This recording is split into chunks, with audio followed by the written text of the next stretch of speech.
The administration is, without question, seriously compromising our security, our strategic flexibility, and he's basically, what these cuts do, the way they're arranged, they punish the troops in order to protect profits for contractors.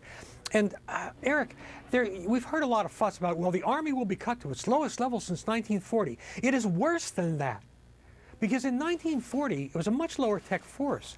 440,000 troops in 1940, even though it was much too low, could put a lot more riflemen in the field.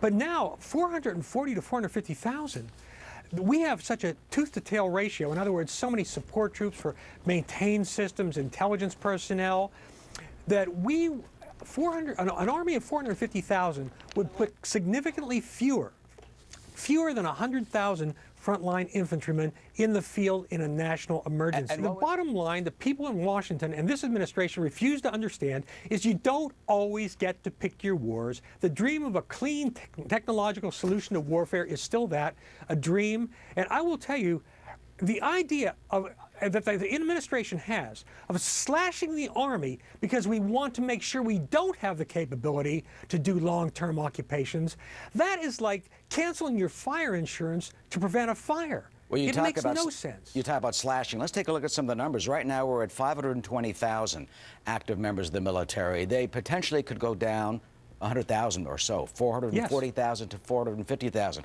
But, Colonel, let's look at our adversaries, our rivals, our enemies.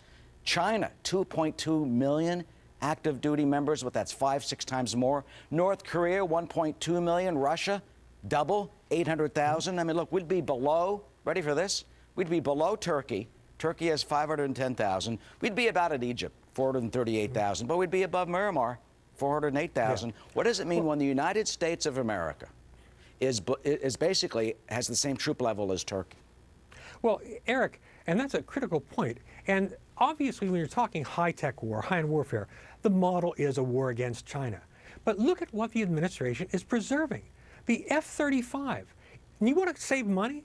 That's going to cost the taxpayer over $1 trillion in its life cycle. It's overdue, over budget, doesn't work as advertised.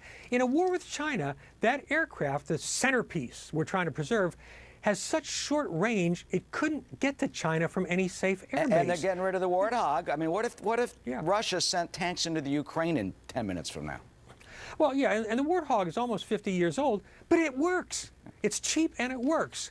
No, and the idea of using a hyper-expensive F-35 in close air support operations for ground troops, it's never going to happen. And also, if it did happen, it's inefficient and ineffective.